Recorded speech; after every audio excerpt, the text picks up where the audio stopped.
అన్నదాత అన్నదాత మీ అన్నదాత చెమటోడ్చి ఆహారాన్నందించే రైతన్నా అనునిత్యం నీ కండదండగా నిలిచే నేస్తం ఎవరన్నా అన్నదాత అన్నదాత మీ అన్నదాత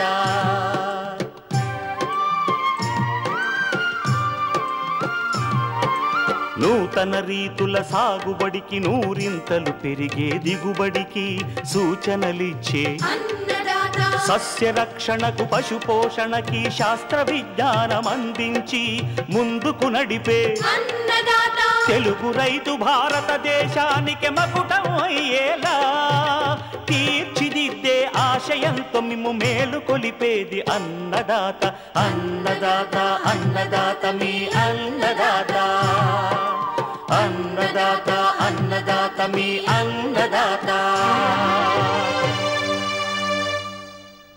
అన్నదాత ప్రేక్షకులకు నమస్కారం. ఈనాటి ముఖ్యాంశాలు: జామ సాగు చేసే రైతులకు సూచనలు, వివిధ పంటల్లో చీడపురుగుల నివారణకు సమగ్ర సస్యరక్షణ, ఇంకా జై కిసాన్ వ్యవసాయ సమాచారం.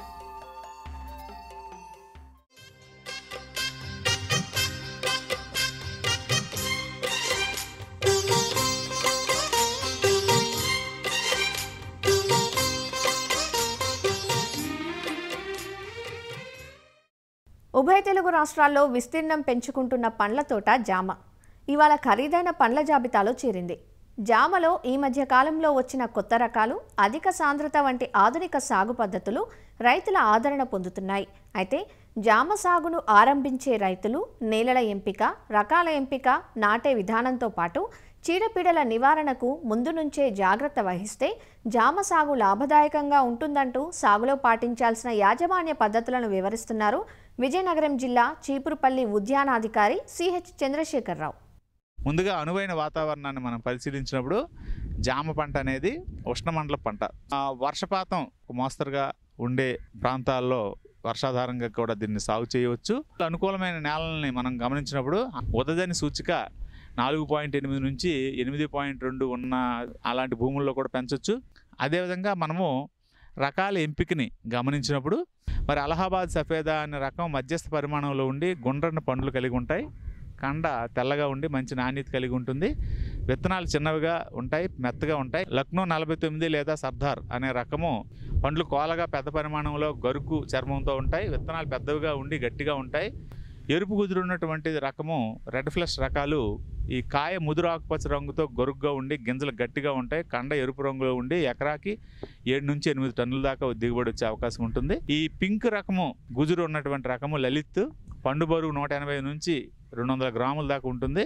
మరి హైబ్రిడ్స్ని గమనించినప్పుడు సఫేద్ జామ, ఇది పండ్లు మధ్యస్థంగా ఉండి గుండ్రంగా పలుచటి తోలుతో మంచి రుచిగా ఉంటాయి. కోహిర్ సఫేదా అనే రకము చేతికి దిగుబడిని ఇస్తుంది. పండ్లు పెద్దగా, గింజలు కొంచెం గట్టిగా ఉంటాయి. అర్కా మృదుల, పండ్లు గుండ్రంగా పెద్దవిగా, గింజలు మెత్తగా ఉండి కండ తెలుపు రంగులో తీయగా ఉండి ఎక్కువ రోజులు నిల్వ ఉంటాయి. అర్కా అమూల్య అనేది కాయలు మధ్యస్థంగా తెల్ల కండతో తీయగా ఉంటాయి, విత్తనాలు మెత్తగా ఉంటాయి. రకాల ఎంపిక అనంతరం ఎకరాకు వరుస మధ్యలో మొక్కకి మధ్యలో 5 మీటర్లు ఉండేటట్టుగా, అంటే ఎకరాకు 160 మొక్కలు పడతాయి. అలాగని లేదంటే 2 వరుసల మధ్యలో 6 మీటర్లు, మొక్కకి మధ్యలో 6 మీటర్లు పెట్టుకునేలా 112 మొక్కలు ఎకరాకు పడతాయి. ఈ రకమైనటువంటి పద్ధతుల్లో మనము ఏదో ఒక పద్ధతిని ఎంచుకొని దాన్ని బట్టి 2 అడుగుల పొడవు, వెడల్పు, లోతుల గుంతలను మనం తీసుకోవాలి. ప్రతి గుంతకి 10 నుంచి 15 కిలోల పశువుల ఎరువుతో పాటు 1/2 కేజీ సింగిల్ సూపర్ ఫాస్ఫేట్తో పాటు 1 కేజీ వేపపిండితో పాటు 100 గ్రాముల క్లోరిపైరిపాస్ పౌడర్ని మనం కలుపుకొని గుంతల్ని నింపుకోవడం అనేది చేసుకోవాలి. ఇట్లా ప్రధాన క్షేత్రం మనం తయారు చేసుకున్న తర్వాత అంటు మొక్కల్ని మనము తెచ్చుకొని నాటుకోవడం అనేది చేయాలి. తొలినాళ్ళల్లో లేత మొక్కలకు నీటి యాజమాన్యంని గమనించినప్పుడు 2-3 రోజులకు ఒకసారి లేత మొక్కలకు, తర్వాత అవి ఎదిగిన తర్వాత వారానికి ఒకసారి నేల పదును బట్టి మనము చేసుకోవాలి. అదేవిధంగా మనము తొలినాళ్ళల్లో కొమ్మల కత్తిరింపు, ప్రూనింగ్ అండ్ ట్రైనింగ్ అనేది ఇంపార్టెంట్. దీన్ని మనం పరిశీలించినప్పుడు ప్రధాన కాండంపై 2 నుంచి 3 అడుగులు ఎత్తు వరకు వచ్చే పక్క కొమ్మల్ని కత్తిరించాలి. 60 సెంటీమీటర్లు లేదా 90 సెంటీమీటర్ల పైన 2 లేదా 3 కొమ్మలు మాత్రమే పెరిగేటట్టు చూడాలి. గత సంవత్సరం కాపు కాసిన కొమ్మల్ని 4 వంతులు కత్తిరిస్తే పక్క కొమ్మలు ఎక్కువగా వచ్చి కాపు వస్తాయి. మరి ఈ సిఫార్సు చేసిన ఎరువులు కూడా మోతాదు ప్రకారం వేసుకోవాల్సి ఉంటుంది. మనము మొదటి సంవత్సరంలో నత్రజని అంటే యూరియా రూపంగా ఇచ్చినప్పుడు 1/4 కేజీ, భాస్వరం సింగిల్ సూపర్ ఫాస్ఫేట్కి ఇచ్చినప్పుడు 1/4 KG, potash muriate of potash రూపంలో ఇస్తున్నప్పుడు 200 గ్రాములు, పశువుల ఎరువు 15 కేజీలు చొప్పున వేసుకోవాల్సి ఉంటుంది. మరి రెండో సంవత్సరం అయితే urea 1/2 KG, single super phosphate 1/2 KG, muriate of potash 350 గ్రాములు, పశువుల ఎరువు 30 కేజీల దాకా ఇచ్చుకోవాల్సి ఉంటుంది. ఈ మాదిరిగా ప్రతి సంవత్సరం అంతకుముందు వేసిన ఎరువులకు సగం పెంచుకుంటూ వెళ్ళవలసి ఉంటుంది. అదేవిధంగా పోషక లోపాలని మనం గమనించినప్పుడు ప్రధానంగా జింకు, మెగ్నీషియం వంటి లోపాలు కనిపించవచ్చు. జింకు లోపం కనిపించినప్పుడు ఈనెల మధ్య పత్రహరితం కోల్పోయినట్లు కనబడి ఆకులు మరీ చిన్నగా ఉంటాయి. మరి లీటర్ నీటికి 2 గ్రాములు జింకు సల్ఫేట్ని కలిపి పిచికారీ చేసి లోపాన్ని సరిదిద్దుకోవచ్చు. మెగ్నీషియం ఇది ఎక్కువగా నీటి ఎద్దడి ఉన్న ప్రాంతాల్లో, వర్షాధారంగా ఉన్న ప్రాంతాల్లో కనిపించే అవకాశం ఉంటుంది. పంట తొలినాళ్ళలో ఆకులు రంగు కోల్పోయి పాలిపోయినట్లుంటాయి. వేసవికాలం ఆకులు ఎరుపు రంగుకు మారుతాయి. మరి 2 గ్రాముల మెగ్నీషియం సల్ఫేట్ను లీటర్ నీటికి కలుపుకొని 15 రోజుల వ్యవధిలో 2 సార్లు పిచికారీ చేసినట్ల లోపాన్ని మనం సవరించవచ్చు. అదేవిధంగా కాపు నియంత్రణ, ఇది చాలా ఇంపార్టెంట్. ఈ కాపు నియంత్రణ అనేది ఫిబ్రవరి నుండి మే నెల వరకు నీటి ఇవ్వడం ఆపాలి. ఇలా చేయడం వల్ల ఏప్రిల్, మే నెలల్లో చెట్లు ఆకులు రాల్చుతుంది. జూన్ నెలల్లో పాదులు తీసి ఎరువులు వేసి నీరు కట్టాలి. నీరు కట్టిన 20 నుంచి 25 రోజుల్లో కొత్త చిగురులు వేస్తుంది. చలికాలంలో వచ్చే పంట మంచి నాణ్యతతో కూడుకున్నటువంటి పంటగా ఉంటుంది. కాయలను కోసేటప్పుడు చిన్న రెమ్మలతో కోయటం మంచిది. ఇలా చేయడం వల్ల ఆ కొత్త రెమ్మలు ఎక్కువగా వచ్చి అధిక దిగుబడి వస్తుంది. అదేవిధంగా అంతర్కృషి, ఇంటర్ కల్టివేషన్, మనము తొలినాళ్ళలో చేసే ఈ అంతర్కృషి వల్ల నేల గుల్లబారడంతో పాటు కలుపు నివారణ తగ్గి మొక్క పెరుగుదలకి ఎక్కువ అవకాశం ఉంటుంది. ఈ సస్యరక్షణ విషయానికి వస్తే తెల్ల సుడిదోమ ఇది వలయాకారముగా, సర్పిలాకారంగా ఆకు వెనకాతలు గుడ్లు పెడుతూ ఆకు పైభాగాన సూటిమోల్డ్ మసి ఏర్పాటు చేసినట్లు జరగడం వల్ల పత్రహరితము నుండి కిరణజన్య స్వీక్రియ జరగక మొక్క క్షీణిస్తుంది. దీని నివారణకి గెంజి పౌడర్ కొట్టడం వల్ల మసిని మనం రాల్చొచ్చు. మరి తెల్లదోమన నివారణకి లీటర్ నీటికి 10,000 ppm ఉన్న వేప నూనె 1 ml చొప్పున కలుపుకొని పిచికారీ చేయొచ్చు. మరి పిండి నల్లి అనేది తల్లి పురుగులు భూమిలో ఉండి పిల్ల పురుగులు మొక్క పైకి ఎగబ్రాకి గుంపులు గుంపులుగా చేరి చెట్టు కాండం పైన మొక్కల ఆకుల నుండి రసాన్ని పీల్చేసి మొక్క నిండిపోయినట్లు చేస్తాయి. దీని నివారణకి క్లోరిపైరిపాస్ పౌడరు మొక్క మొదల దగ్గర చల్లుకొని గొప్పు దవ్వుకొని నీరు పెట్టిన ఎడల ఉధృతి అనేది తగ్గుతుంది. పిల్ల పురుగులు పైకి ఎగబ్రాకుండా చెట్లు కాండాలకి వేస్ట్ ఆయిల్ కానీ, గ్రీజ్ కానీ పూయడం కానీ, ప్లాస్టిక్ కవర్లను కట్టడం వల్ల కానీ పైకి పిల్ల పురుగులు ఎగబ్రాకుండా కూడా మనం నివారించవచ్చు. మరి ఎండు తెగుల్ని మనం గమనించినప్పుడు ఆకులు పసుపు రంగుగా మారిపోతాయి, కొమ్మల పైన ఎండిపోవడం జరుగుతుంది. నివారణకు మొదల్లో కార్బండిజం 1 గ్రాము లీటర్ నీటికి కలుపుకొని మొదలంతా తడిచేటట్టుగా చేయాలి. తర్వాత మనకు కాయలు పక్వానికి రాగానే పండుగ ఉధృతి ఎక్కువగా ఉంటుంది. పండుగ ఆశించినటువంటి కాయలు తోటల నుండి ఏరి నాశనం చేయాలి. మిథైల్ యూజినాల్ ఎర్రల్ని 6 నుంచి 8 చొప్పున ఎకరాకి అమర్చుకొని నెలకొకసారి పంట కాలంలో వాటిని మార్చిన ఎడల ఉధృతిని తగ్గించవచ్చు. ఈ జామ అనేది ఒక మోస్తరుగా దీర్ఘకాలిక పంట.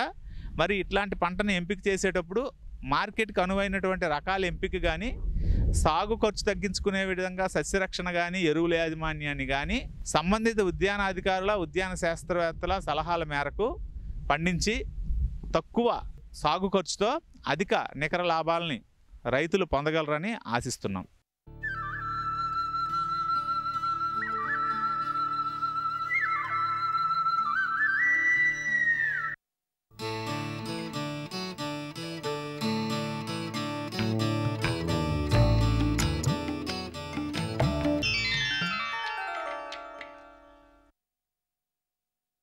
ఇప్పటికే ఖరీఫ్ పంటలను రైతులు దాదాపుగా విత్తుకున్నారు. నీటి వనరులు తక్కువ ఉన్న చోట్ల వర్షాధారంగా లేదా ఆరుతడి క్రింద పంటలను సాగు చేయటం పరిపాటి. మినుము, పెసర, వేరుశెనగ, జొన్న, మొక్కజొన్న, కంది వంటి పంటలు ప్రస్తుతం వివిధ దశల్లో ఉన్నాయి. ఈ దశలో రైతులు చీడపీడల పట్ల అప్రమత్తంగా ఉండాలి. ముఖ్యంగా రసం పీల్చు పురుగులైన తామర పురుగులు, పేనుబంకతో పాటు అపరాల పంటల్లో మరుక మచ్చల పురుగు, శనగపచ్చ పురుగు, పొగాకు లద్దె పురుగులను పొలంలో ఎప్పటికప్పుడు గమనించుకుంటూ సమగ్ర యాజమాన్య పద్ధతులు పాటించినట్లయితే మంచి దిగుబడి. విషపు ఎరలను తిని చనిపోతాయి. పెసర, మినుము, కంది పైర్లలో మరూక మచ్చల పురుగు నష్టం ఎక్కువగా ఉంటుంది. దీనినే పూత పురుగు లేదా గూడు పురుగు అంటారు. గ్రుడ్ల నుంచి బయటకు వచ్చిన పిల్ల పురుగులు పూ మొగ్గల్లోకి చొచ్చుకుపోయి లేత భాగాలను తింటూ ఉంటాయి. లేత ఆకులు, పూత, పిందెలను గూడు చేసుకుని తినటం వల్ల పంట దిగుబడి తగ్గిపోతుంది. ఉధృతి అధికంగా ఉంటే దాదాపు 80% వరకు నష్టం కలుగుతుంది. ఈ పురుగు నివారణలో భాగంగా పొలం చుట్టూ గట్లపై కలుపు మొక్కలు లేకుండా పరిశుభ్రంగా ఉంచుకోవాలి. 5% వేపగింజల కషాయం లేదా వేప నూనె 5 మిల్లీలీటర్లు లీటరు నీటికి కలిపి పిచికారీ చేయటం వల్ల గ్రుడ్లు పెట్టకుండా నివారించవచ్చు. మొగ్గ, పూత దశలో పిల్ల పురుగులు కనిపిస్తే లీటరు నీటికి క్లోరోపైరిఫాస్ 2.5 మిల్లీలీటర్లు లేదా థయోడీకార్బ్ 1 గ్రాము చొప్పున కలిపి పిచికారీ చెయ్యాలి. పురుగు ఉధృతి ఎక్కువగా ఉన్నప్పుడు లీటరు నీటికి స్పైనోసాడ్ 0.3 మిల్లీలీటర్లు లేదా ఇమామెక్టిన్ బెంజోయేట్ 0.4 గ్రాములు లేదా ఫ్లూబెండమైడ్ 0.2 మిల్లీలీటర్లు లేదా క్లోరాంట్రీ నిలిప్రోల్ 0.3 మిల్లీలీటర్లు చొప్పున కలిపి పిచికారీ చేసుకోవాలి.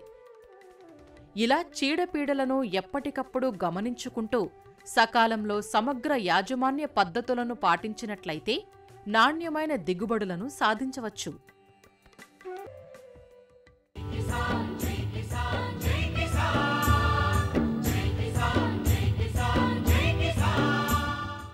వ్యవసాయ సమాచారం ఇప్పుడు జై కిసాన్లో చూద్దాం. జీవకంచగా స్థానం సంపాదించుకున్న కరోండ తోట పంటగాను విస్తరిస్తోంది. వాక్కాయగా ఈ పంట వ్యవహారంలో ఉంది. కాయలను ప్రాసెస్ చేసి చెర్రీ పళ్ళుగా వాడటం, చింతపండుకు ప్రత్యామ్నాయంగా వినియోగం పెరగడం వంటివి సాగుకు కలిసి వస్తున్న అంశాలు. ప్రస్తుతం అధికారుల ప్రోత్సాహంతో సాగు విస్తరిస్తున్నప్పటికీ 40 ఏళ్ల క్రితమే వాక్కాయ సాగును ప్రయోగాత్మకంగా చేపట్టారు బాపట్ల జిల్లాకు చెందిన ఇద్దరు సోదరులు. కొరిసపాడు మండలం కొరిసపాడు గ్రామంలో విశ్వనాథరెడ్డి మరియు జగన్నాథరెడ్డి కాశీలోని బెనారస్ నర్సరీలో ముల్లుముల్లుగా ఉన్న మొక్కలను చూసి తమ చేలగట్లపై వేస్తే పంటకు రక్షణగా ఉంటుందని ఆలోచన చేసి నాటుకున్నారు. ఆ మొక్క ద్వారా వచ్చిన కాయలను విత్తనాలుగా మార్చి మొదట 1 ఎకరాలో సాగు చేశారు. వాటిని కలకత్తాలో మార్కెట్ చేయగా లాభాలు రావడంతో ఇప్పుడు 16 ఎకరాల విస్తీర్ణంలో సాగు చేస్తున్నారు. ప్రస్తుతం పంట సాగును ఈ రైతు సోదరుల కుమారులు, కోడళ్లు నిర్వహిస్తూ కావలసిన రైతులకు అంటు మొక్కలను సరఫరా చేస్తున్నారు. వీటిలో దాదాపుగా 4 వెరైటీస్ ఉన్నాయి. దానిలో పింక్ వెరైటీ, కలకటా వాళ్ళు క్యాండెడ్ కరోండా, లోకల్లో దాని చెర్రీ అని పేరుతోటి మార్కెట్ చేస్తున్నారు. ఆ మార్కెట్లో బాగా ఉంది ఇప్పుడు ప్రజెంట్ పరిస్థితి. కానీ దాదాపు 30 ఇయర్స్ బ్యాక్ మేము వేసిన రోజుల్లో దానికి మార్కెటే లేదు. అలాంటప్పుడు దాన్ని వెజిటబుల్ కింద పుల్లగా ఉంటుంది కాబట్టి వెజిటబుల్ కింద మార్కెట్ చేస్తూ వచ్చాము. ఫర్దర్గా డెవలప్ అయింది కాబట్టి ఇప్పుడు క్యాండెడ్ కరోండా కిందనే అమ్ముతున్నాము. కలకటా కొన్ని పంపిస్తున్నారు. విజయవాడలో ఒక చిన్న యూనిట్ ఉంది. ఆ యూనిట్ స్టార్ట్ చేసి అతను ఈ లాభసాటిగా వ్యాపారం చేసుకుంటున్నాడు. యాక్చువల్గా ఈ కరోనా ఇంత డెవలప్ కావడానికి ఏపీలో డాక్టర్ సత్యనారాయణ రెడ్డి గారు, హార్టికల్చర్ ప్రొఫెసర్, బాపట్ల, రిటైర్డ్, ఆయనే డెవలప్ చేశారు దీన్ని.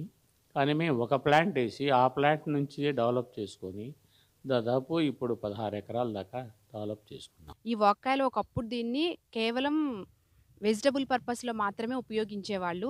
దీన్ని 40 సంవత్సరాల క్రితం మా మావయ్య గారు వాళ్ళు బెనారస్ నుంచి తీసుకురావడం జరిగింది. ఒక సింగిల్ ప్లాంట్ని తీసుకురావడం జరిగింది. దీనికి ఎక్కువ ముళ్ళు ఉండడం వల్ల ఫెన్సింగ్ పర్పస్లో ఉపయోగించుకుందాం అనే ఉద్దేశంతో దాన్ని మేము విత్తనాలను జర్మినేట్ చేయించి నారు పోసి ఇదంతా పెంచి ఫెన్సింగ్ పర్పస్లో వేయడం జరిగింది. కానీ తర్వాత దానికి ప్రాసెస్ చేసి క్యాండెడ్ కరోండాగా ప్రిపేర్ చేయడం, కలకత్తాలో బాగా ప్రాసెసింగ్ యూనిట్స్ డెవలప్ చేసిన తర్వాత దీన్ని 16 ఎకరాల్లో సేద్యం చేయడం జరుగుతుంది. చాలా వరకు ఇప్పుడు ఇది ప్రాసెస్ కరోండాకే సప్లై చేస్తున్నాము. 40 నుంచి 50 రూపీస్ వరకు దీనికి పర్ కేజీ వస్తుంది. 1 ఎకరాకి 200 మొక్కల చొప్పున మనం వేయడం జరుగుతుంది. ఒక్కొక్క ప్లాంట్కి 25 to 30 కేజెస్ కాయలు రావడం జరుగుతుంది. వెజిటబుల్ పర్పస్‌లోకి వచ్చేసరికి దీనికి పికిల్స్ పర్పస్‌లో గానీ, చింతపండు ఆల్టర్‌నేట్‌గా దీన్ని వాడుతున్నారు. ఈ మొక్కల్ని ఎలా మనం డెవలప్ చేయడం కూడా చాలా ఈజీ. బాగా పండిపోయిన వాక్కాయల్ని తీసుకుని సీడ్స్ ఎప్పుడు కూడా డ్రై కాకుండా ఫ్రెష్ కండిషన్‌లో ఉండగానే మనం నారు పోసుకుంటే గనక అవి 1 ఇయర్‌కి మనకి చిన్న చిన్న మొక్కలుగా గ్రో అవుతాయి. 1 ఇయర్ కానీ 2 ఇయర్స్ ప్లాంట్స్‌ని గానీ మనం పంటగా వేసుకోవచ్చు. మేము వాక తోట 94 నుంచి చేస్తున్నాము. మా నాన్నగారు కాశీ బెనారస్ నుంచి వాక చెట్టు తీసుకొచ్చారు. మేము అప్పటి నుంచి చేస్తున్నాము. ఇప్పుడు ప్రస్తుతం కొద్దిగా లాభసాటిగా ఉంది. కేజీ కోసినందుకు మాకు 10-12 రూపాయలు పడుతుంది. కేజీ వచ్చి 40-45 రూపాయలు కొంటున్నారు ప్రస్తుతం. లేబర్ తోటి ఎక్కువ ఇబ్బందులుగా ఉన్నాయి. మిషనరీ ఏదైనా వస్తే మాకు కొద్దిగా లాభసాటిగా ఉంటుందండి. ఒకరిని చూసి ఒకరుగా కరోండా సాగు వైపు మొగ్గు చూపుతున్నారంటూ వ్యవసాయ అధికారులు చెబుతున్నారు. ప్రస్తుతం కొరిసపాడు మండలంలో సుమారు 100 నుండి 150 ఎకరాల వరకు వాక్కాయ పంటను రైతులు సాగు చేస్తున్నారన్నారు. ఏక పంటగానే కాకుండా జామ, మామిడి, సపోటా తదితర పంటల చుట్టూ వన్యప్రాణులు రాకుండా రక్షణ పంటగా వేస్తున్నారని చెబుతున్నారు. కరోండా అనే క్రాప్ ఇది సాధారణంగా భూమిలో వేస్తూ ఉంటారు. అట్లాగే లైవ్ ఫెన్సింగ్ కూడా ఈ యొక్క పంటని వేస్తూ ఉంటారు. సాధారణ విస్తీర్ణంలో వేయాలనుకుంటే దాదాపుగా 450 మొక్కల దాకా ఒక ఎకరానికి పడుతూ ఉంటుంది. అలాగే ఇప్పుడు ఫెన్సింగ్ కూడా వాడుతున్నారు ఈ మధ్య ఎక్కువ కాలంగా. ఫెన్సింగ్ వాడటం వల్ల ఏంటంటే మనకి బయట నుంచి వచ్చేటువంటి అడవి పందులకు కానీ అట్లాగే బఫెలోస్ కానీ ఎలాంటి జంతువులు కూడా లోపలికి రాకుండా ప్రొటెక్షన్గా ఉంటుంది పంటకి. అట్లాగే కాకుండా దీని నుంచి నికర ఆదాయం కూడా బాగా ఉంటుంది. ఎకరం నుంచి దాదాపుగా 5 నుంచి 6 టన్నుల దాకా దిగుబడి వస్తుంది ఈ యొక్క కరోండా. అలాగే మనకి లైఫ్ ఫెన్సింగ్ వాడడం వలన కూడా దాదాపుగా ఎకరానికి 20,000 నికర ఆదాయం వస్తుంది. అంతేకాకుండా ఈ మధ్య సాగులో కూడా మండలంలో ఉన్నటువంటి 100-120 ఎకరాలు ఆల్రెడీ గత సంవత్సరం మనం నమోదు చేయడం జరిగింది. ఈ సంవత్సరం కూడా 40 నుంచి 50 ఎకరాల దాకా ఈ యొక్క పంట నమోదు చేయడం జరుగుతుంది. పికిల్స్లో కూడా వాడుతుంటారు. అట్లాగే కాకుండా ప్రాసెసింగ్ చేసి మన చెర్రీస్ ఐస్ క్రీమ్లో వాడేటువంటి చెర్రీస్ కూడా ఉపయోగపడుతుంది. కేజీ వచ్చి దాదాపు 60 రూపాయలు కాస్ట్ ఇవాళ పలుకుతూ ఉంది. Only FIM form yard manure సేంద్రియ ఎరువులు ఎక్కువగా వాడటం వల్ల మంచి ఆదాయం వస్తూ ఉంది. రాసాయనిక ఎరువులు పెట్టుబడి ఉండదు. అట్లాగే పురుగు మందులు కూడా పెద్దగా వాడాల్సిన అవసరం ఉండదు. ఎందుకంటే పురుగు కూడా చాలా తక్కువగా ఉంటుంది కాబట్టి పురుగు మందులు వాడాల్సిన అవసరం లేదు. వాక్కాయగా పిలిచే కరోండా సాగు తమ ప్రాంతంలో విస్తరిస్తున్నప్పటికీ సాగు చేసిన రైతులకు మార్కెట్ ప్రతికూలంగా ఉంది. తమ ప్రాంతంలోనే ప్రాసెసింగ్ యూనిట్లను ఏర్పాటు చేస్తే దూరాభారం తగ్గడమే కాకుండా మంచి ధరలు దక్కే అవకాశం ఉంటుందంటూ రైతులు అభిప్రాయపడుతున్నారు. మరిన్ని విభిన్న అంశాలతో రేపటి అన్నదాతలో మళ్ళీ కలుసుకుందాం. అంతవరకు సెలవు. నమస్కారం. అన్నదాతలు తమ సందేహాలు, సమస్యలను 1800-425-4085 టోల్ ఫ్రీ నెంబర్లో ఉదయం 10 గంటల నుంచి 11 గంటల మధ్య పని దినాల్లో సంప్రదించగలరు. ఈ కార్యక్రమాన్ని ఈటీవీ విన్ మొబైల్ యాప్లోనూ వీక్షించండి.